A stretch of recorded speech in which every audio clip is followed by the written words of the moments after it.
এই সূরা থেকে আমরা কি শিখলাম? এক নম্বর কথা হলো আল্লাহ এক। আল্লাহ কি? আল্লাহ আমাদেরকে শিখাইলেন আল্লাহ কি। এখন আমরা তো কেউ বলি না যে আল্লাহ এক না। এখনো পর্যন্ত কোন মুসলমানকে বলতে শুনছেন যে আল্লাহ একজন না আল্লাহ দুইজন? কেউ কি কথা বলে? তো আল্লাহ এই কথা বলার দরকার কি? আমরা তো সবাই জানি এবং মানি। দেখেন আমাদের জানার বিষয়টা এমন হয় যে একটা বিষয় আমরা জানি কিন্তু মানার ক্ষেত্রে ভিন্নতা করি। কি কইরা? আল্লাহ এক, এর অর্থ কি? এক নাম্বার কথা, সর্বশেষ যে কথাটা বলছেন যে আমি আল্লাহর সমকক্ষ কেউ না, এই দুইটা বিষয় একসাথে করি। আল্লাহ এক, সর্বশেষ কথা হলো আল্লাহর সমকক্ষ কেউ নাই।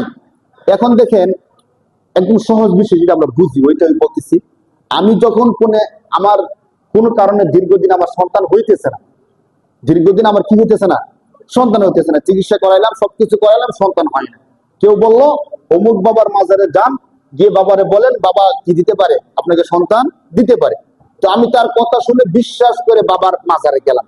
মাজারে গিয়ে বললাম যে বাবা আমার তো দীর্ঘদিন ধরে সন্তান হয় না, আপনার দরবারে আমি একটা গরু মান্নত করলাম, একটা গরু দেবো, আপনি আমার একটা কি দেন, সন্তান দেন। এমন আমাদের দেশে করে কি করে না বলেন? নাকি এমনি কথাটা বলা হইলো? কেউ না কেউ করে, যারা বুঝে না তারা করে। এখন আমরা ওই যে সূরার সাথে এটা মিলাই, আল্লাহ বলছেন আমি আল্লাহর সমকক্ষ কেউ নাই। আমরাও স্বীকার করি আল্লাহর সমকক্ষ কেউ। আমরা যদি কার জিজ্ঞেস করি বলেন তো আল্লাহ শক্তি বেশি না বাবার শক্তি বেশি, সে কি বলবে? আল্লাহর শক্তি বেশি।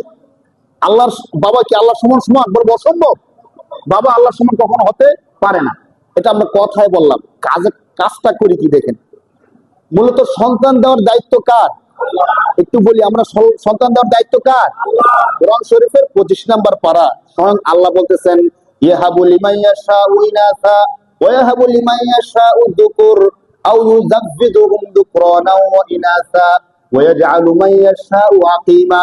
আল্লাহ বলেন বান্দা আমি যাকে চাই তাকে ছেলে সন্তান দেই, যাকে চাই তাকে মেয়ে দেই, যাকে চাই তাকে ছেলেও দেই মেয়েও দেই, আর যাকে চাই তাকে ছেলেও দেই না মেয়েও দেই না, যাকে চাই তাকে আমি নিঃসন্তান করে দেয়। এই কথা বলছেন কে?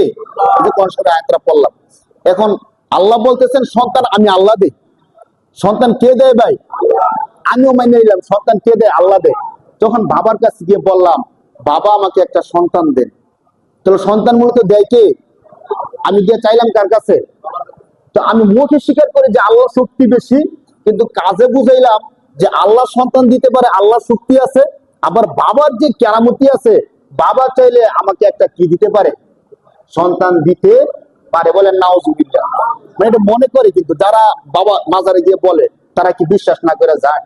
আপনাকে আমি বিশ্বাস না করলে আপনার কাছে যাবো বলেন? বিশ্বাস করে বলে তো যায়। নাহলে একটা গরুর দাম 70-80 হাজার, 1 লাখ 1.5 লাখ টাকা একটা গরুর দাম, শুধু শুধু বাবার দরবারে গরু দিয়ে দেয় না তো। এখন দেখেন আমি আল্লাহ সন্তান দেয় বিশ্বাস করে আল্লাহর কাছে সন্তান চাইলাম। আবার যে ব্যক্তি বাবার কাছে গিয়ে বললো যে বাবা আমাকে একটা সন্তান দেন, বাবাকে সেজদা দিল, আমি আল্লাহকে বিশ্বাস করে কাকে সেজদা দিলাম? আল্লাহকে সেজদা দিলাম। আমার যে ভাইটা না বুঝা বাবার কাছে সন্তান চাইলো, বাবাকে সেজদা দিল, তাহলে আল্লাহর সাথে সাথে সমকক্ষ তাকে করলো কি করলো না বলেন? মুখে মুখে না করলেও কাজের দ্বারা করছে কিনা বলেন? তাহলে কি কাজটা দিল বলেন? মুখে বললাম যে আল্লাহর ক্ষমতা বেশি, সেজদা দেওয়া যাবে কাকে? একমাত্র আল্লাহকে। কিন্তু কাজে গিয়ে কার কাছে সন্তান চাইলাম? যদি এই বাড়িতে একটু স্মৃতিশক্তি কাজে লাগাইতো যে আমি যার কাছে সন্তান চাইতেছি, সন্তান তো একটা রূহ, জীবন। সন্তান কি একটা জীবন না, রূহ না? আরে সে যদি আমাকে একটা সন্তান দিতেই পারতো, তাহলে তো সে তার নিজের মৃত্যুটা আটকাই দিত। কি বলেন?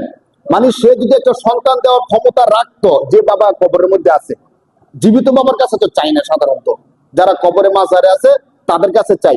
এখন ওই মৃত মাজারের মধ্যে যে বাবা আছে, ওই বাবা যদি আমাকে সন্তানই দিতে পারতো, তাহলে তার যে মৃত্যুটা সে আটকে ফেলতে পারতো।